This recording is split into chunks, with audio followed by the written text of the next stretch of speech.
دیکھیں، اگر کبھی بھی کشمیر میں استصواب رائے یعنی رائے شماری ہوئی سلامتی کونسل کی قرارداد کے مطابق، تو اسی دن پاکستان کشمیر سے محروم ہو جائے گا۔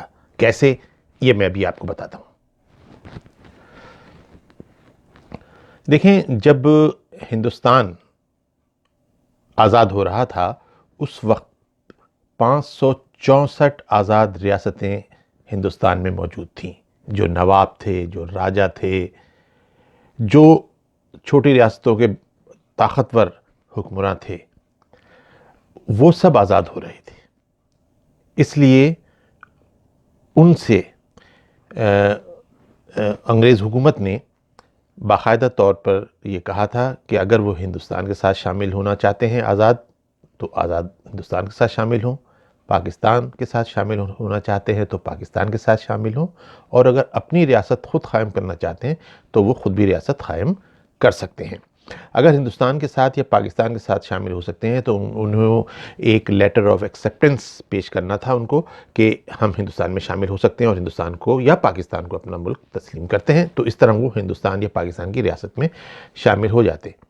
تو کیونکہ بہت سارے راجواڑے اور بہت سارے نواب یہ سب مسلم لیگ یا کانگریس میں شامل تھے، تو وہ آزادی کی جدوجہد میں شامل تھے اور آزاد ہندوستان یا پاکستان میں رہنا چاہتے تھے، تو وہ آسانی سے مسئلہ حل ہو گیا۔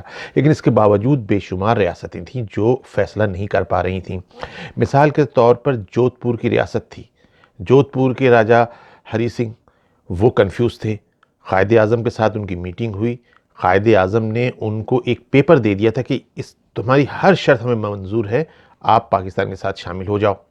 وہ کیوں شامل ہونا چاہتے تھے؟ کیونکہ وہ کراچی کی بندرگاہ کا استعمال کرنا چاہتے تھے، کیونکہ جودھ پور کی بہت ساری درآمدات اور برآمدات کراچی کی بندرگاہ سے ہوتی تھیں۔ لیکن جب قائد اعظم نے انہیں اوپن لیٹر دیا اور انہوں نے کہا کہ اچھا میں سوچ کے بتاؤں گا، تو قائد اعظم ایک غصیلے رہنما تھے، انہوں نے فوراً ان سے کاغذ چھین لیا اور کہا کہ رہنے دیں اب آپ۔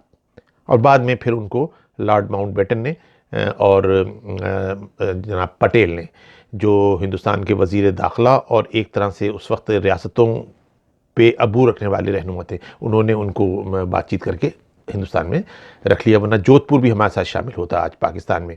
لیکن ان کو یہی بتایا گیا تھا کہ جودھ پور میں ہندو اکثریت ہے، تو کہ آپ ہندو اکثریت کے ساتھ پاکستان میں کیسے رہیں گے وغیرہ وغیرہ۔ اس طرح جو صورتحال رہی، اس میں ہندوستان کے اندر ایک اور ریاست بھوپال تھی۔ تو بھوپال کے جو نواب تھے مسلمان تھے، پہلے تو وہ سوچ رہے تھے کہ ہم آزاد اسٹیٹ قائم کریں، پھر ان کی سمجھ میں آیا کہ آزاد مشکل ہے، پاکستان بھی دور ہے، تو انہوں نے کچھ عرصے مزاحمت کے بعد، یعنی سوچنے کے بعد، انہوں نے بھی لیٹر آف ایکسیپٹنس دے دیا کہ بھئی ٹھیک ہے، ہم بھی ہندوستان کے ساتھ رہنا چاہتے ہیں۔ اس طرح بہت ساری ریاستیں جنہوں نے جلدی جلدی فیصلے کر لیے اور لیٹر آف ایکسیپٹنس لکھ کے دے دیے۔ اس میں ایک اور جو اہم تھے وہ میں بتا رہا ہوں۔ ایک اہم اس میں تھی، سب سے بڑا مسئلہ حیدرآباد کا آیا۔ حیدرآباد کی ایک بھرپور ریاست موجود تھی، جن میں بڑی طاقت تھی، جنہوں نے ہندوستان کو بہت کچھ دیا تھا، پیسہ بھی تھا ان کے پاس، سونا تھا، زیور تھے، بہت بڑے قلعے تھے۔ انہوں نے مزاحمت کرنے کی کوشش کی، لیکن وہاں پر بھی بات زیادہ دن نہیں بنی۔ ہندوستان نے پولیس ایکشن کے نام پہ پولیس اور اندر داخل کر دی، اور بعد میں فوج سے بھی گھیراؤ کر لیا، جو بھی چھوٹی موٹی فوج تھی اس وقت۔ اور اس سے کیا ہوا کہ وہ بھی بالآخر انہیں ہتھیار ڈالنے پڑے، اور انہیں ہندوستان میں ضم ہونے کا اعلان کرنا پڑا مجبوراً، فوجی طاقت کے بل پہ۔ لیکن ظاہر ہے وہ چاروں طرف سے گھرے ہوئے تھے، آزاد نہیں رہ سکتے تھے۔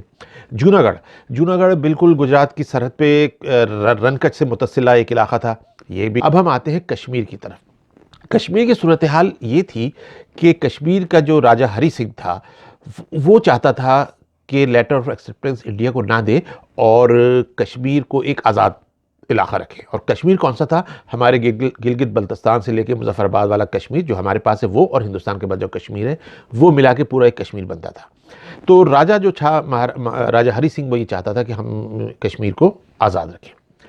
لیکن مسئلہ یہاں پر یہ تھا کہ ظاہر ہے کہ وہ بڑی کام کی جگہ تھی، ہندوستان اس کو آسانی سے چھوڑنا نہیں چاہ رہا. راجہ ہری سنگھ کشمیر کو ہندوستان میں شامل نہیں کرنا چاہتا تھا، آزاد رکھنا چاہتا تھا، لیکن وہی بات ہوئی کہ لارڈ ماؤنٹ بیٹن اور سردار پٹیل اور نہرو نے راجہ پر زور ڈالا کہ تمہارے یہاں ہندو اکثریت ہے، تم ہندوستان میں شامل ہو جاؤ، اور ان سے ملاقات کے لیے موقع نکالے.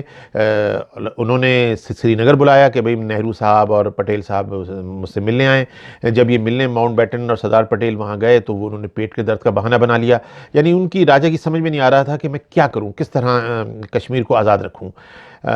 لیکن ایسے میں ادھر پاکستان کی سائٹ کے اوپر جو Quaid Azam as a governor general تھے، انہوں نے اور ان کی جو مشورہ لوگوں نے دیا کہ یہ کشمیر کے اندر اگر راجہ نے کوئی غلط فیصلہ کر لیا تو پاکستان میں ظاہر ہے کہ ایسا کوئی چانس ہی نہیں رہیں گے، کیونکہ پاکستان نے بھی اپنی آفر تو دی تھی ان کو. لیکن راجہ کی طرف سے پاکستان کی طرف کوئی ہمیں انٹرسٹ نظر نہیں آ رہی تھی. تو پاکستان نے اس وقت یہ کیا کہ اپنے قبائلیوں کے طور پر یعنی سول فوج کشمیر میں داخل کر دی. سول فوج 1947 پاکستان آزاد ہوتی کشمیر میں داخل کرتی، جس کے بارے میں کہا جاتا ہے کہ پاکستان کی اس وقت کی جو بھی ٹوٹی پھوٹی فوج تھی وہ بھی شامل تھی، اور قبائلی جو کشمیر کے لوگ تھے وہ انہوں نے کشمیر میں داخل کر دی. اور کشمیر اور یہ جو کشمیر مظفر آباد تک تھا، یہ بڑی آسانی سے کنٹرول میں آ گیا، کیونکہ مہاراجہ کے پاس فوج کوئی خاص تو تھی نہیں، اور جو بھی تھی وہ اس وقت بڑے کنفیوز تھے. تو یہ تیزی کے ساتھ پاکستان کی فوج کہہ لیں یا قبائلی علاقے کہہ لیں، انہوں نے اس کو جنگ آزادی سمجھ کے، جس کو ہم جنگ آزادی کشمیر کہتے ہیں، اور ہمارے ایک سیاسی رہنما سردار عبد القیوم ہوتے تھے جن کو مجاہد اول کہا جاتا تھا، کہ پہلی گولی اس کی انہوں نے چلائی تھی. خیر، اس وقت یہ سارے قبائلی تیزی سے انہوں نے ہمارا والا کشمیر جہاں تک ہے مظفر آباد وغیرہ پونچھ یہاں تک تو آ گئے آرام سے، اور پھر انہوں نے سری نگر کی طرف پیش قدمی کرنی شروع کر دی. جب وہ سری نگر کی طرف بڑھنے لگے تو راجہ ہری سنگھ پریشان ہوا کہ یہ کیا ہو رہا ہے، تو یہ تو آ جائیں گے اور پورا کشمیر چھین لیں گے مجھ سے. تو راجہ ہری سنگھ اس وقت پریشان ہوا اور اس نے فوری طور پر ہندوستان رابطہ کیا اور ہندوستان سے کہا کہ میں لیٹر آف ایکسیپٹنس دینے پہ تیار ہوں، یعنی ہندوستان کے ساتھ شامل ہونے پہ تیار ہوں، لیکن مجھے ان قبائلی لشکریوں سے بچاؤ. اب نہرو اور ماؤنٹ بیٹن اور سردار پٹیل وہاں بیٹھے غور سے، انہوں نے کہا کہ اگر ہم یہاں فوج بھیجتے ہیں تو فوج تو ہم اسی صورت میں بھیج سکتے ہیں جب یہ ہمیں ایکسیپٹ کرے، ہندوستان میں شامل ہو.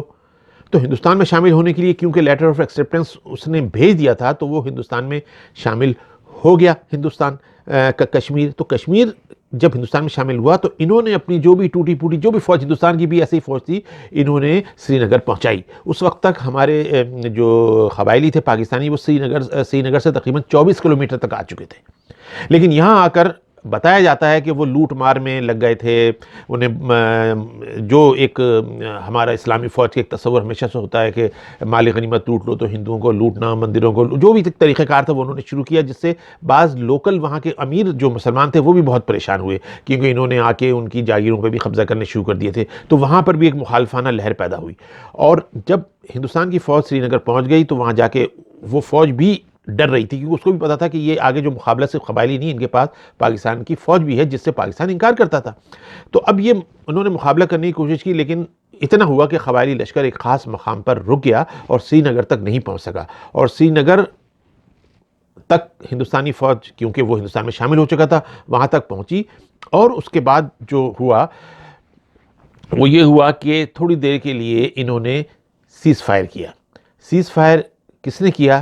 یہ دلچسپ بات ہے، یہ ہندوستان نے کیا، پاکستان نے نہیں کیا. ہندوستان نے اقوام متحدہ کا دروازہ کھٹکھٹایا کہ یہ ہمارا حصہ ہے کشمیر، جو کہ لیٹر آف ایکسیپٹنسی کے ذریعے راجہ نے ہمیں دے دیا ہے، تو لہٰذا یہ اس پہ ہمارا حق بنتا ہے. اور پاکستانی قبائلی یا غیر یعنی کرائے کے فوجی ہم اس پہ قبضہ کر رہے ہیں. تو اقوام متحدہ نے اس سیز فائر کا اعلان کر دیا اور کہہ دیا جو جہاں ہے وہیں رک جائے.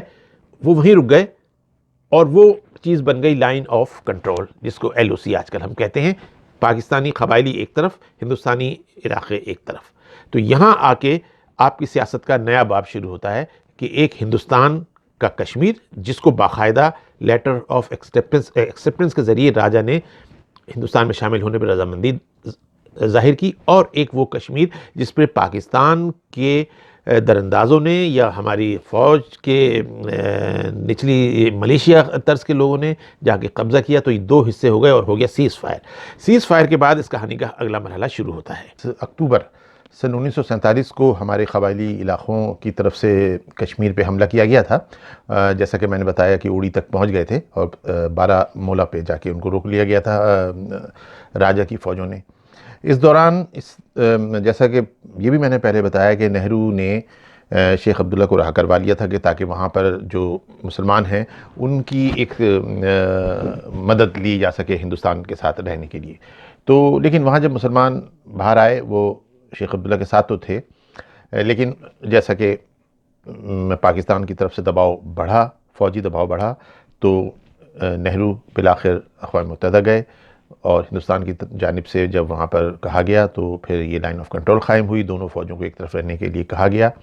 اور جب پاکستان نے زور دیا کہ استصواب رائے ہونا چاہیے، رائے شماری ہونی چاہیے، تو سلامتی کونسل نے یہ فیصلہ دیا کہ ہاں کشمیر کا فیصلہ استصواب رائے یا ریفرنڈم کے ذریعے یا رائے شماری کے ذریعے ہونا چاہیے۔ یہ کوئی انوکھی بات نہیں تھی، تمام ہندوستان میں اگر ایسی پوزیشن کسی بھی نواب کی جاگیر پہ یا کسی اسٹیٹ میں، جیسا کہ میں نے پہلے بتایا، اگر کوئی ایکسیپٹنس کا لیٹر آف ایکسیپٹنس نہ لکھ کے دے تو وہاں بھی یہی ہونا تھا کہ وہاں کے عوام فیصلہ کریں گے۔ لیکن پورے ہندوستان کے معاملات جیسا کہ میں نے بتایا سیٹ ہو چکے تھے، صرف کشمیر کے اندر یہ مسئلہ رہا کہ پاکستان کی طرف سے قبائلی لوگوں نے تقریباً آدھے سے زیادہ کشمیر پہ، جس میں گلگت بلتستان اور ہمارا آج کا جو آزاد کشمیر ہے وہ شامل ہے، وہاں اس پہ قبضہ کر لیا۔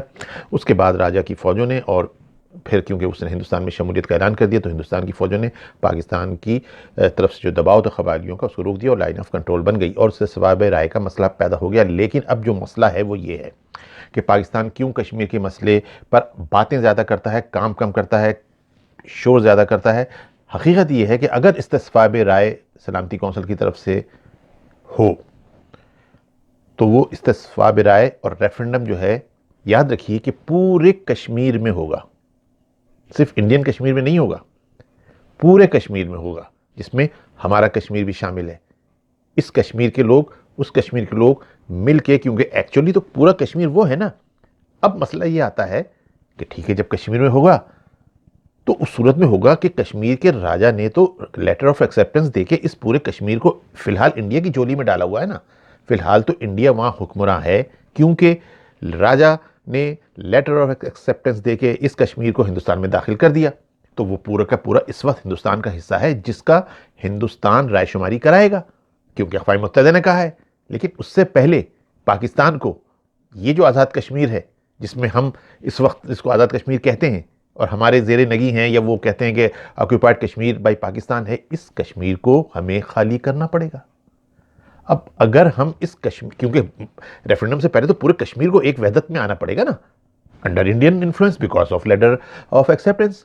تو جب پاکستان اگر اس پہ اپنی فوجیں واپس بلا لے وہاں سے، یا پاکستان اس کشمیر کو اوپر سے اپنی دعوے داری ختم کر دے اور لائن آف کنٹرول کو ہٹا دیا جائے اور وہ دونوں کشمیر ایک ہو جائیں، پہلے بے شک رائے شماری کے اندر ہم فل کانفیڈنٹ ہوں گے کہ سارے اکثریت مسلمانوں کی ہے، تو وہ پاکستان کے حق میں یا آزادی کے حق میں جو بھی ان کا فیصلہ ہے وہ کریں گے، لیکن اس سے پہلے یہ کشمیر ہمیں ہندوستان کے حوالے کرنا ہوگا۔ اور اس کے بعد اگر اس کے بعد بھی ہندوستان نے استصواب رائے نہ کرایا، پھر آپ مزید 70 80 100 سال 200 سال تک پھر جھولتے رہیے، تو کشمیر تو آپ کے ہاتھ سے گیا مستقل۔ تو اس لیے رائے شماری ہو ہی نہیں سکتی، کیونکہ رائے شماری ہوگی تو پورے کشمیر میں ہوگی، پورے کشمیر یعنی پاکستان اور ہندوستان کے کشمیر میں ہوگی، اور جب رائے شماری ہوگی تو پاکستان کو اس قبائلی طور پہ جس علاقوں کو ہم نے فتح کر لیا تھا ان علاقوں کو ہمیں واگزار چھوڑنا پڑے گا، چھوڑ کے اس کشمیر کے ساتھ ملانا پڑے گا، اور جب وہ اس کشمیر سے ملیں گے تو وہ ہندوستان کا حصہ ہوں گے آفیشیلی، جس میں ہندوستان استصواب رائے، ریفرنڈم یا رائے شماری کرائے گا، اور اگر وہ نہ کرائے تو یہ ہے سوال۔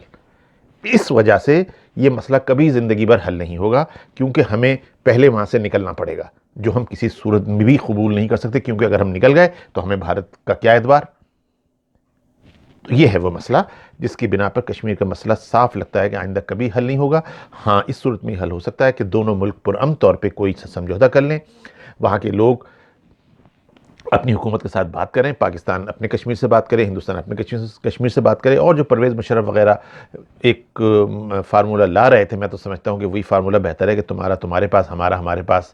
استصواب رائے جس پہ ہم نعرے لگاتے رہتے ہیں، جس پہ ہم شور کرتے رہتے ہیں، وہ اسی صورت میں ہو سکتا ہے جب کشمیر سے پہلے پاکستان اپنی فوجیں یا اپنی اپنی طاقت واپس نکالے اور اس کشمیر کو اس کشمیر کے ساتھ ملایا جائے، آزاد کشمیر کو ہندوستانی مقبوضہ کشمیر کے ساتھ ملایا جائے۔ تو یہ ہے صحیح صورتحال، جس سے عام طور پہ لوگوں کو بتایا نہیں جاتا، اور ہم کشمیر کا مسئلہ اور کشمیر کا مسئلہ کہتے رہتے ہیں۔ کشمیر کا مسئلہ اس طرح پھنسا ہوا ہے، تو اس مسئلے کا فی الحال حل ہونے کا آسانی سے یا رائے شماری سے کوئی حل نہیں ہے۔ بہتر یہ ہے کہ کوئی دوستی کے ذریعے، محبت کے ذریعے، بلا وجہ فوراً ایک دوسرے پہ جھگڑے کرنا، ایک دوسرے پہ حملوں کے بارے میں افواہیں پھیلانا، فوج کے اسلحے کے نام پہ فوجی فنڈ بٹورنا، دونوں طرف سے، ایک طرف سے نہیں دونوں طرف سے یہ ہو رہا ہے، اور وہاں کے عوام جو ہے وہ معاشی مسائل کا شکار ہے۔